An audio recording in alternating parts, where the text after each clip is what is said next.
Okay, so it's good to see everybody, and I apologize for the inconsistent schedule and having to have missed last Monday, and we're going to miss next Monday too, but next Monday is the calendar's fault, not my fault. The Jewish calendar, that's what we're going to talk about today. Next Monday is the first day of the Holiday of Shavuot. And in Israel, it's only a one-day holiday, but outside of Israel, it's a two-day holiday. So Sunday night, Monday, and Tuesday, the Holiday of Shavuot. So I want to talk about that, but I first want to talk about what today is on the Jewish calendar, and that is Yom Yerushalayim. So today is Jerusalem Day. 54 years ago today, that iconic picture of the soldiers with their helmets off at the Kotel looking up heavenward was taken because during the Six-Day War, today, during the Six-Day War 54 years ago, Jerusalem, the city of Jerusalem was reunited, that the old city of Jerusalem came under Israeli sovereignty, and today is the day to celebrate the reunification of Jerusalem. Tragically today, if you just look at Times of Israel or even the New York Times, but most extensively the Times of Israel website is reporting on lots of violence that is happening in the old city itself. Muslims gathering for, it's still Ramadan. So the new month begins in the Jewish calendar, Tuesday night, Wednesday. So Ramadan is almost over, but every Friday during Ramadan, there was an expectation of possible violence, and Israeli police and other authorities, the army, trying to quell any violence. Lots of things have been going on. Hamas shot rockets aimed at Jerusalem today. Many were shot down, intercepted. Rockets aimed in the south as well, at Ashkelon and other places in the south. So there's tensions are tight, and it's the other aspect here is that there isn't a government yet. It's a caretaker transitional government that's in place right now, as Yair Lapid and Naftali Bennett are trying to form a coalition. Times of Israel says that they're within a day of signing a coalition agreement. That would be amazing if that happens. Netanyahu would be out of power for the first time in decades. So with all of this upheaval in Israeli government, apparently the chief of police is a new chief of police. He's not tested as well. So lots going on today. So Yom Yerushalayim is always a day of really tension in Israel in a calm year, because of course, you know, there's a parade that would happen through Jerusalem, through the old city, in fact, from the Damascus Gate, which is in East Jerusalem. It's in a heavily Arab section of the city. The Damascus Gate enters into the Christian quarter. People would parade from Damascus Gate into the Muslim quarter and then into the Jewish quarter, waving Israeli flags. So not exactly the politically nice thing to do on Jerusalem, to kind of wave in the face of others that we are in charge.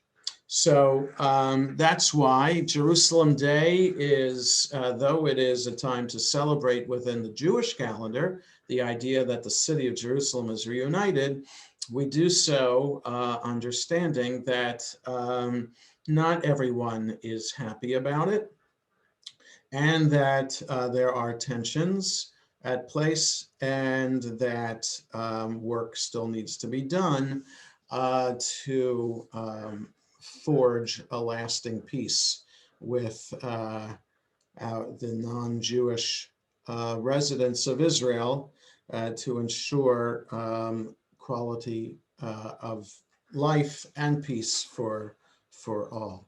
So that's today, Yom Yerushalayim. So in 1967, Yom Yerushalayim just fell on this day on the calendar, which is the 28th of ER, was in June. And it's exactly a week before Shavuot.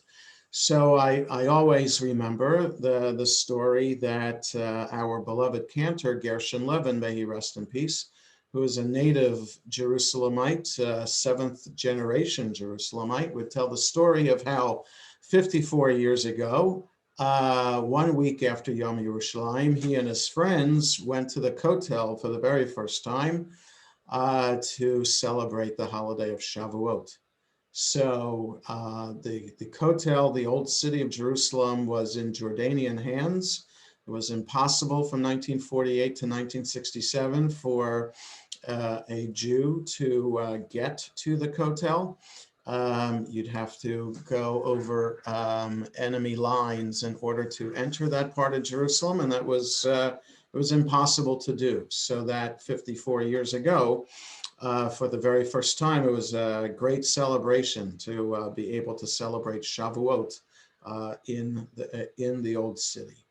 So so that's Yom Yerushalayim. We added a prayer this morning. The Sim Shalom weekday prayer book has a few pages in it for Yom Yerushalayim, and I read the 3 paragraphs there that it has of the English translation of Yerushalayim Shel Zahav, Naomi Shemer's classic song.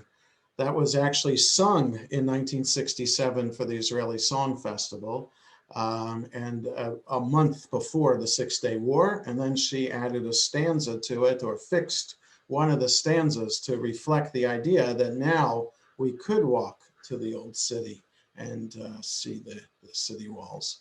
So it is a very moving day for religious Jews, for traditional Jews, but again, a difficult day politically and practically speaking today. Okay, so the rest of the time I'd like to spend on talking about the holiday of Shavuot and the different traditions regarding it. In the book of Vayikra, the book of Leviticus, in chapter 23, which lists all the sacred occasions that are to be celebrated throughout the year, we're told after Passover that beginning with verse 15 in chapter 23, it says to start counting 50 days, or what's known as the Omer. And that 50th day then is a time to celebrate a special offering, a special meal offering. A mincha is called the meal offering. Every single day, a meal offering was brought in the early afternoon to the temple in Jerusalem, which is why we have the mincha service every day to remember that meal offering that was brought. But here on the 50th day was a special mincha for the first fruits. So, and in fact, the wording in verse 20 is, V'henif hakohen otam al lechem habikurim. The priest shall elevate these, the 2 lambs, together with the bread of first fruits. I won't get into that, have no idea what bread of first fruits is, but it's clear from the language, it's kind of odd. You know, how do you make bread from apples or peaches or almonds or whatever first fruits there are of fruit trees in the land of Israel? That you make bread from wheat, you don't make bread from fruit. So what that is, we'd have to look at the commentary, and that's not important right now. I am bringing it up just to point out that from this source, with 2 other sources, we get the idea of what Shavuot is. So Shavuot literally means weeks. It's 50 days, 7 weeks of days, 49 days plus 1. So that's why it's called Shavuot. So we count these 50 days. That's what is listed here in the book of Leviticus. In the book of Deuteronomy, in the same, actually in the book of Numbers, in which we're told the special sacrifices that are offered throughout the year. Here in the book of Numbers, in chapter 28, verse 26, we have the day itself listed as a special day. Uvayom habikurim, on the day of the first fruits. So in Leviticus, it's not called the day of the first fruits. First fruits is mentioned in relation to bread that is offered on this 50th day of the Omer. In the book of Numbers, it's its own separate day, Yom HaBikurim, the day of the first fruits. Okay, so already we have two reasons why we're celebrating this day. Either it's marking 7 weeks after Passover, 7 weeks and a day after Passover. And since the number 7 is an important number in the Torah, the celebration of 7 would be a reason to celebrate. And it's hinted in Leviticus at first fruits. In Numbers, it's designated as first fruits. And so then it takes on this different agricultural significance. 7 weeks waving the sheaf of grain. So there's that agricultural significance there in Leviticus. In Numbers, it's the first fruits. So there already, it's designated as a holiday, this agricultural significance that we're celebrating this holiday as the holiday in which we offer the first fruits of our harvests, okay? In the book of Deuteronomy, just 1 second as I get there, and also chapter 16, the section that we're familiar with describing the holidays, we're told in verse 9, 7 weeks to count. Then you make Chag Shavuot, Ladonai. There in Deuteronomy, it's called Chag Shavuot. It's the holiday of the weeks, celebrating the weeks, the 7 weeks. Okay, and there is nothing about first fruits. So it's interesting. In Leviticus, it's counting the 50 days. In Numbers, it is Yom HaBikurim, the first fruits. In Deuteronomy, it's Chag Shavuot, the holiday of the weeks. And the last connection, so then that just raises biblical scholarship questions. Why the different names for the holidays? Why the different reasons? How does that happen in the Torah, which should be consistent, we should think, that if it's one author, God, why are there different ideas of why we celebrate this particular holiday? Why is it 7 weeks in Leviticus? Why is it Chag HaBikurim or Yom HaBikurim, the first fruit day in Numbers? Why is it Chag Shavuot in Deuteronomy? Okay, so that's a question for biblical scholars to answer. The final thing is that in the book of Exodus, in the narrative of leaving Egypt and getting to Mount Sinai, we're told that on the 3rd month after leaving Egypt, the first month is the month of Nisan, the 15th of Nisan, that's Passover, that's when they left. In the 3rd month is when they arrive at Mount Sinai. Okay, so 7 weeks later, they arrive at Mount Sinai. That's the 3rd. So the middle of the 1st month is when they left. The 2nd month, they're still traveling. That's what's known as the month of ER today. Then the beginning of the month of Sivan, they arrive at Mount Sinai. That's just what the Torah says in chapter 19 of Exodus.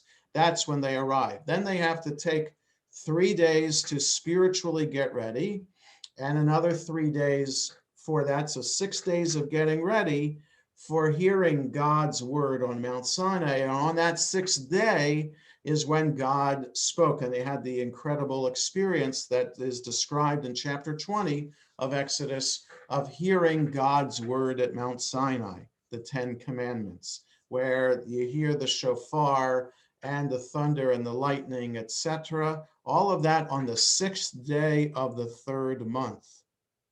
So that's why the holiday of Shavuot is celebrated on the 6th day of the 3rd month, right? The 6th day of the month of Sivan, that's next Sunday night, this coming Sunday night, that is the 6th of Sivan.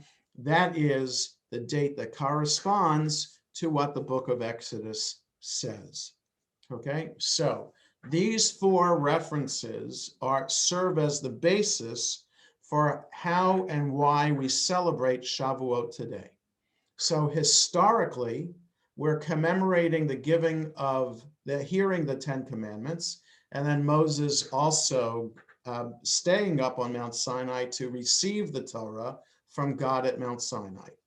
Okay, so we have the historical connection that the book of Exodus gives an exact date for, the 6th day of the 3rd month after leaving Egypt.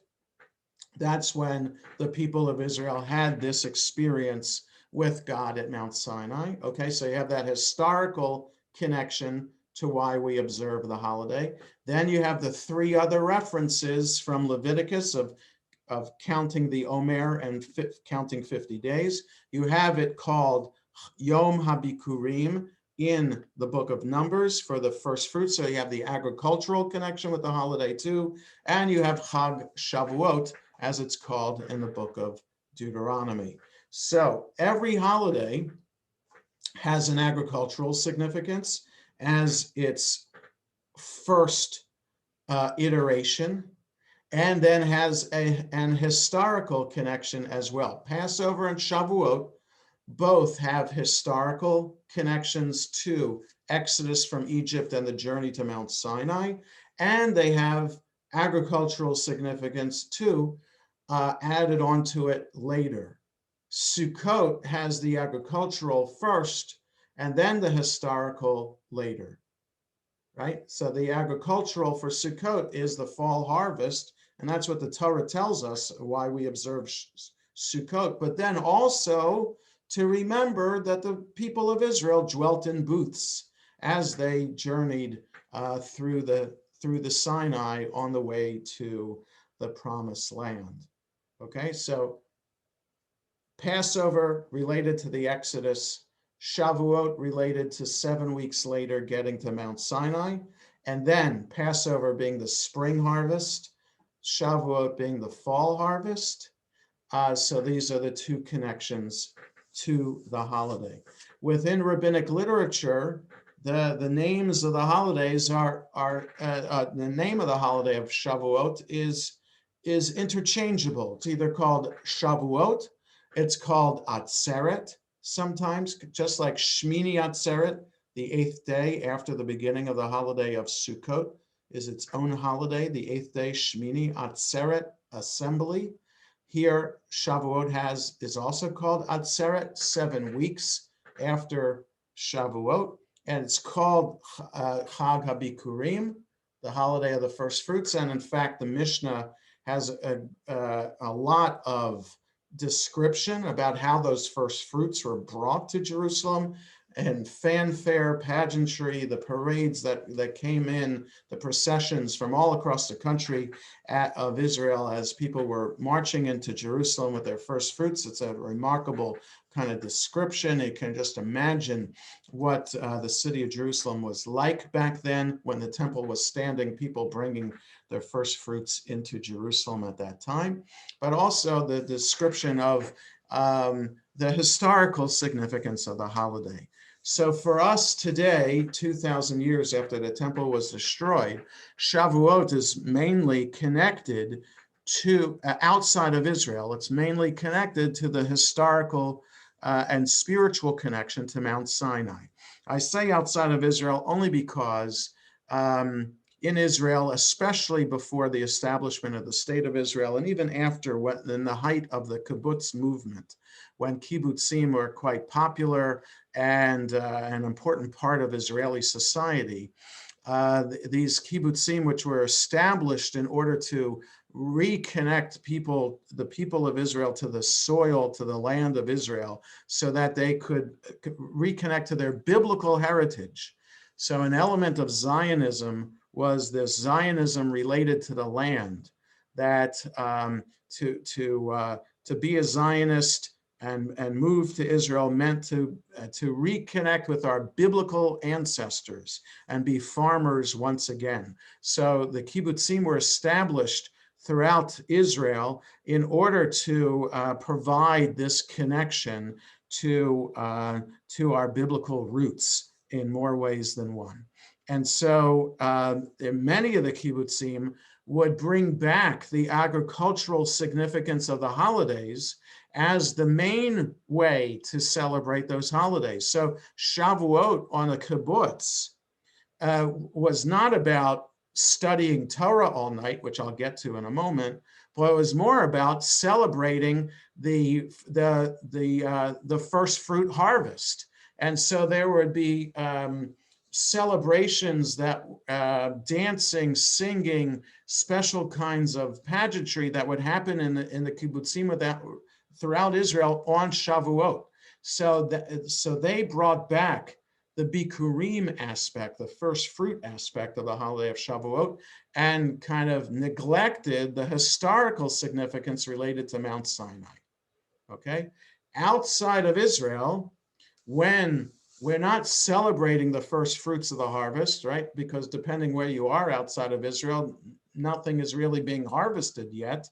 And especially since Shavuot is a little bit earlier than usual, there's not, I mean, you can celebrate the flowers that are blooming, but there's nothing really harvested yet around here. So it's the harvest doesn't really connect for us as a reason to celebrate Shavuot. What we do instead is we're connected to the historical experience and the spiritual experience of the revelation of God at Mount Sinai. So when we observe Shavuot today, when we think about what we do, what is associated with the holiday of Shavuot, there are two main things that we associate. One is the what's known as the Tikkun Leil Shavuot, which is this set thing, the Tikkun, something that is set on the night of Shavuot, which is a Tikkun more in this context is a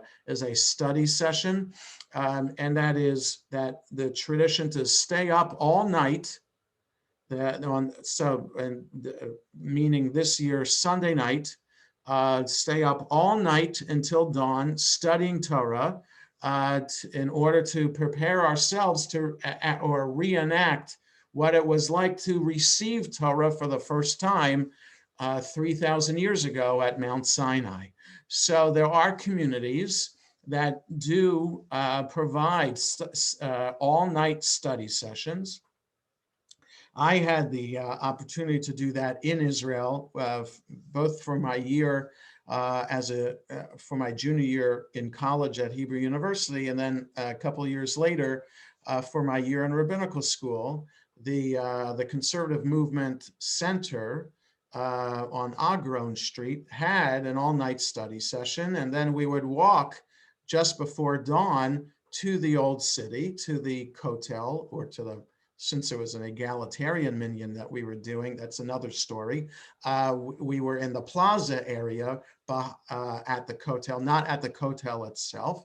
And we had the morning service at dawn, which was an incredible experience because there were all these bunches of minyanim all around that area celebrating the Shavuot first thing in the morning. So it was really quite the experience to stay up all night to study, to attend these study sessions, and then walk to the Kotel to right outside where the temple was to kind of relive that experience of Shavuot in Jerusalem.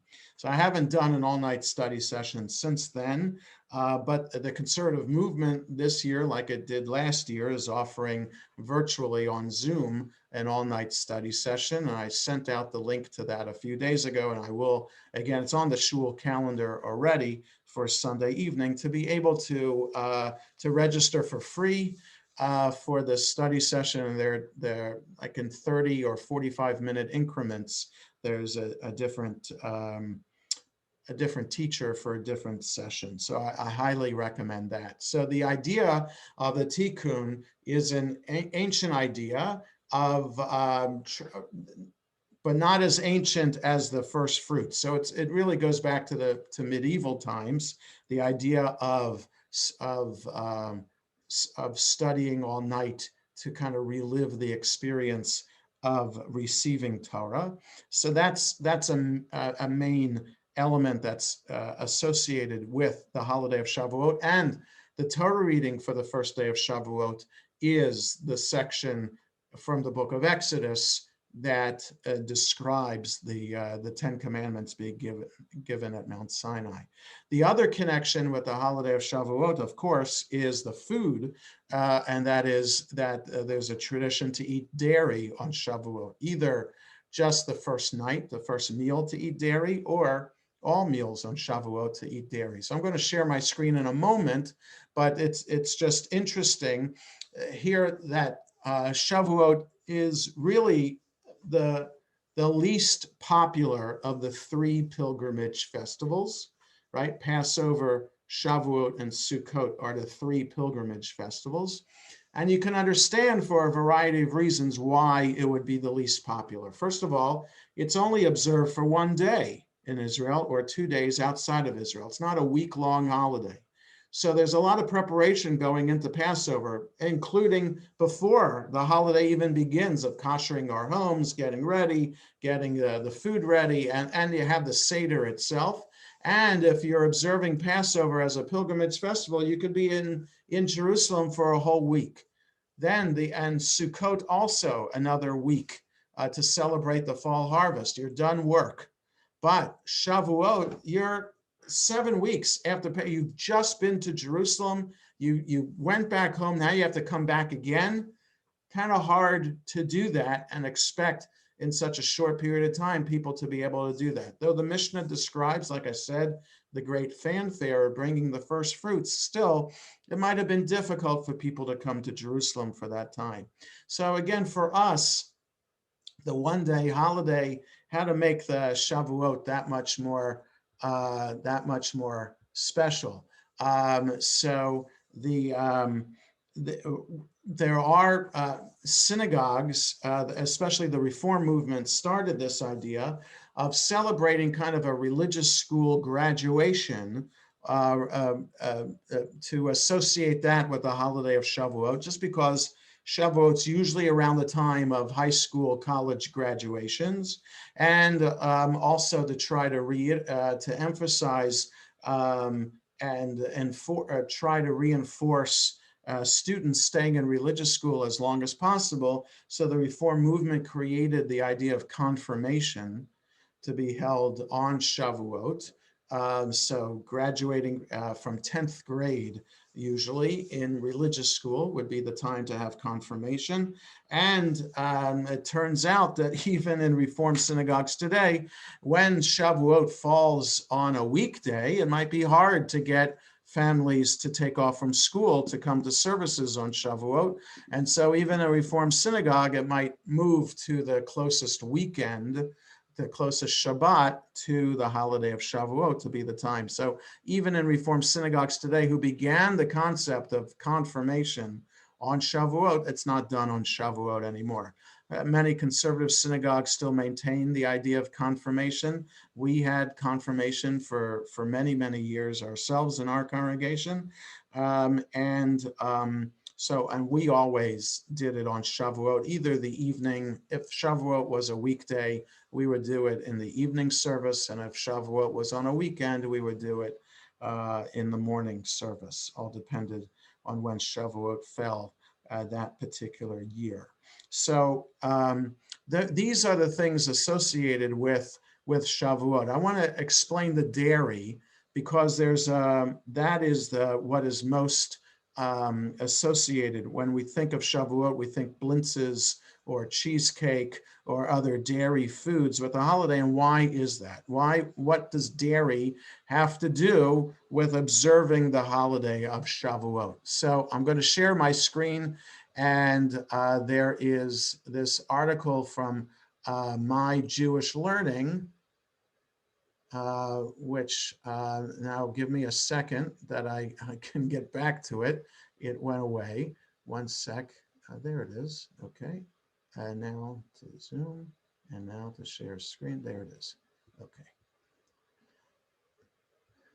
Here's the article. This is My Jewish Learning, the article on Shavuot. You see here, I could play a video about cheesecake if I wanted to, but you can do that yourself. Just go My Jewish Learning, all one word, myjewishlearning.com, and then just search on its website for Shavuot. This article will come up, Why Dairy on Shavuot? Okay, so I want to go through this just a little bit, just to understand the interesting traditions related to eating dairy, why we do that. So it begins by talking about, in the Ashkenazi world, the dairy food that's associated with Shavuot is blintzes, these crepes filled with cheese. In the Sephardic world, it would be barekas. So these are triangular pastry, kind of phyllo dough, flaky, triangular. It's a big triangle. It's not like a humintashen. It's not that kind of consistency with the dough either. It's much bigger than a humintashen. It's flaky phyllo dough, sometimes covered with sesame seeds and filled with cheese, usually feta cheese. That would be the dairy food that Sephardim, Jews from Arab countries, would be eating related to Shavuot. So why dairy on Shavuot? Some derive the practice directly from the Bible, saying we eat dairy to symbolize the land flowing with milk and honey, promised to the Israelites. Okay, so milk and honey. Milk is understood to be sweet. Dairy food is understood to be sweet. Okay, so milk is sweet and honey is sweet. So eating dairy on Shavuot could be related to the land of Israel itself. The land is milk and honey. We eat milk and honey to connect to the land of Israel, or that milk and honey are under your tongue. That could be that is from Song of Songs. The biblical Song of Songs, even though it's a love poem, is understood by the rabbis to be understood as the love between God and the people of Israel.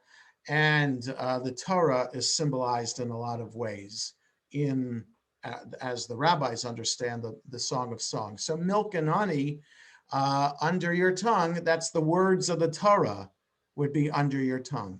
And if the words of Torah are under your tongue and the words of Torah are milk and honey, then we're supposed to be studying Torah on Shavuot, then we're supposed to be eating milk and honey to kind of actively symbolize ingesting Torah. So we think studying Torah is a mental process. On Shavuot, it's a physical process. What we eat symbolizes the Torah that we're trying to incorporate into our very being. So these passages, that the land is milk and honey, the words of Torah are milk and honey, these passages, along with the precepts of the Lord, are sweeter than honey from the book of Psalms, also indicate that we should eat honey, which is customary in some communities. Okay, so eating milk and honey then relates to the land of Israel and to the words of Torah. But there even goes more than that in terms of how you make these connections. A sage discovered that the initials of the 4 Hebrew words in the book of Numbers, which describe the sacrificial meal offering on Shavuot, spell mechalav, from milk. So let me explain this. If you happen to have a Chumash handy, you can turn to the book of Numbers, chapter 28, verse 26. So this is the portion Pinchas. It's page 932 in the Eitz Chaim. 932, or again, the portion Pinchas, chapter 28, beginning with verse 26. So it says in the Hebrew, Uv'yom habikurim, on the day of the first fruits, Bahakrivechem, when you offer, and here are the next 4 words, Mincha, the meal offering, Chadasha, new, Ladonai, to God, b'shavuotechem, on your Shavuot holiday. So the first letter of those four words, mincha chadasha ladonai b'shavuotechem, mem chet lamed bet. Chet lamed bet, bet without the dot in it. Chet lamed bet, chalav, milk. Mem in front of a word is a prefix meaning from. So from milk. So on Yom Habikurim, on the first fruit day, on Shavuot, me chalav, you should eat something that is derived from milk. That's a connection with dairy from the first letter of the first four words, mincha chadasha ladonai b'shavuotechem. Okay, so that's clever. That's what the rabbis utilize, some kind of play with the words, the first letter of words there, and you get a sense that you're supposed to eat something from dairy, right? So a sage discovered that the initials described a sacrificial meal offering on Shavuot spell mechalav, from milk, suggesting that dairy food is the acceptable dinner for the festival. Okay, so that's one idea based on the Torah itself, from the very words of the Torah. What are we supposed to eat on Shavuot? Something derived from milk. Okay, or at Sinai, the Israelites were considered to be as innocent as newborns whose food is milk. Right, so related to the Sinai experience, first time being able to hear God's word like this. They had the experience of God in Egypt with the 10 plagues and the crossing of the sea, but God actually talking to them, it's as if they're newborns. What do newborns eat if not milk? So we should eat milk to kind of relive this first experience of God at Mount Sinai. Okay, and the only problem with the My Jewish Learning site is it's filled with ads. So we go past this. Now, here's another thing that rabbis do in terms of interpreting words and giving numerical equivalents to words. So those of Kabbalistic or mystical bent equate the numerical value of the word chalav, 40, chet is 8, lamed is 30, the letter bet, vet is 2, 8 plus 30 plus 2 is 40, with the number of days Moses spent on Mount Sinai receiving the 10 Commandments and the Torah. He spent 40 days on Mount Sinai. 40 days, chalav equals 40, so you eat dairy, chalav, to remember the 40 days on Mount Sinai. Okay, there's another connection to that. Others look to the mountain itself, Mount Sinai, which is termed in Psalms Mount Gavnunim. There are few words, few names of Mount Sinai. Mount Sinai is called Sinai in the Torah. It's also called Horev, but it has other names for it in the book of Psalms. And so one name is Gavnunim, meaning many peaks. So they didn't know, actually, the author of the book of Psalms did not exactly know which mountain it was, Mount Sinai, a mountain of many peaks, Gavnunim. But the word Gavnunim sounds like the word Gevina, which means cheese. Okay, Gavnunim, Gevina, sounds similar. I'd have to check, let me look up the Psalm 68 source just to see how Gavnunim is spelled, to see if it's the same letters. Just a second. I have it on my phone. Psalms 68. What verse is this? 15. Scrolling down. Right. 68:15. Huh, it's not the right source.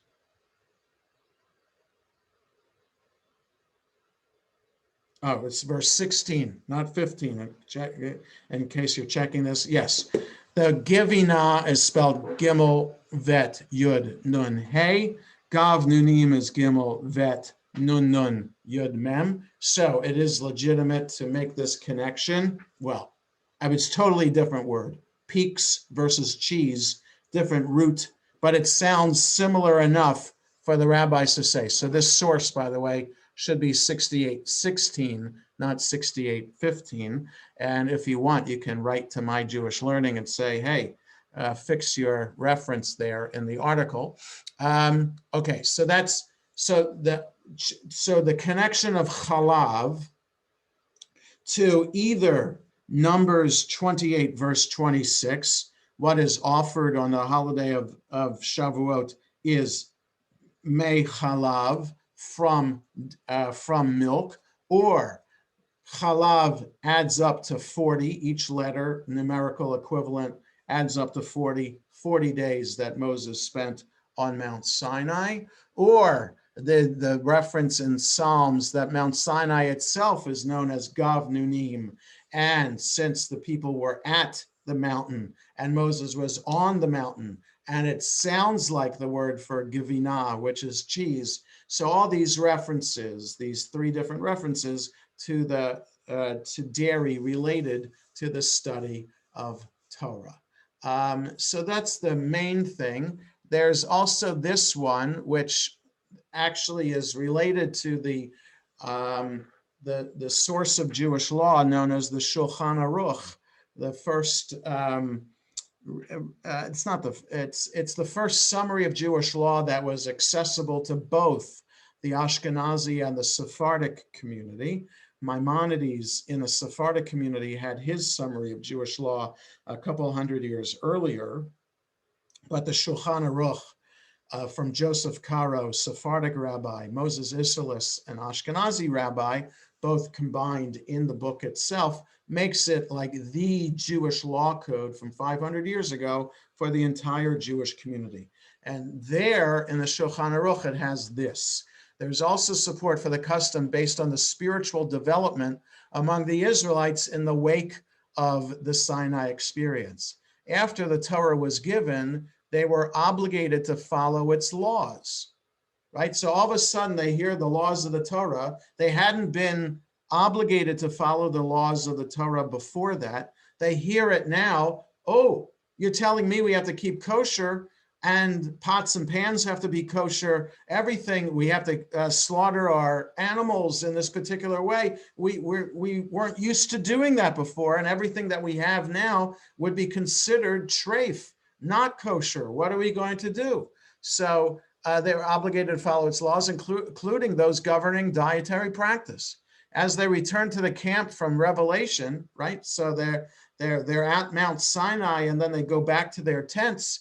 They couldn't eat the previously prepared meat, which had not been done according to the laws of kashrut, right? So if you're killing an animal one way, and then God tells you to do it another way. In fact, God did not tell us how to do it in the Torah itself. It's the rabbis who explained how to do it. But that for the rabbis themselves, they understand that the entire oral Torah, what the rabbis taught, and the written Torah, the actual 5 books of Moses, were given at Mount Sinai. So they didn't just hear what animals, birds, and fish they were allowed to eat and not eat. They also heard the specific laws of not mixing meat and milk, and also how to specifically slaughter an animal, soaking and salting and all of that, right? Which isn't listed in the Torah itself, but the rabbis taught it. The rabbis say they heard that at Mount Sinai. They recognize that everything they have isn't kosher now. So what are they going to eat? As they returned to the camp from Revelation, they could not eat the previously prepared meat, which had not been done according to the laws of kashrut, since butchering and cooking fresh meat would take too long for the tired, hungry Israelites, right? It's the holiday of Shavuot. Now it's a holiday. What are they going to do? They took the dairy food that was readily available. So, right, it's easier to eat dairy food and have that be considered kosher than meat food, right? So we all know that there are many Jews who will compromise standards of kashrut practice and eat dairy food in a non-certified kosher restaurant. That's my practice, and I eat hot dairy food in a non-kosher certified restaurant. That's me. Many conservative Jews have a similar practice. Many Orthodox Jews do as well, but many Orthodox Jews don't. Some Orthodox Jews will eat cold food in a non-kosher certified restaurant, and many will not eat hot food because there's an extra layer of standards that would apply to hot food as opposed to cold food. That's a topic for another discussion, but still related to why we eat dairy on Shavuot is this idea that they just heard all the laws of kashrut. There's nothing to eat. They can only eat dairy. So that's why we eat dairy food on Shavuot, remembering that this is the first thing that we could eat after learning the laws of the Torah. So that's essentially then what this article points out to us. There are a few other reasons of eating dairy on Shavuot, but these are the most common ones. Either chalav related to the sweetness of Torah, or to the first four letters of what was sacrificed, especially on Shavuot, or related to the 40 days of study. Those are the most common and probably the most acceptable reasons for eating dairy food on Shavuot today. So that's what I wanted to share about Shavuot. So again, Shavuot is this year is this coming Sunday night, right? Today is the 43rd day of the Omer, so we know how many more days we have left until Shavuot. So Shavuot is this Sunday evening. We'll have our service at 6 o'clock, a study session that I'll be teaching at 6:30, and then people can join that conservative movement study session, which I had talked about. That I had the link. The link is available on the shul calendar. Go to sharetefillah.org, go to news and events, go to the calendar page and look to Sunday, the 16th, and you'll see listed there for the service at 6:30. If you just highlight that, you'll see in the description the website to go to for that all-night study session. Also the schedule of who's teaching what when. And then Monday and Tuesday, the 2 days of the holiday, we'll have our 9:30 in the morning services, and we'll have 6 o'clock Monday evening for the second night of Shavuot, and 9 o'clock Tuesday evening for the conclusion of the festival. So does anybody have any questions or comments about these traditions with Shavuot? So then, so next Monday, again, we will not have class because it is Shavuot. We will meet again the following Monday. So 2 weeks from today, May 24th will be our next Journey Through the Jewish Year class. So I wish everybody a good rest of the day and a Chag Sameach next week. Yasher Koach, Jonah. Bruchim to you. Thank you.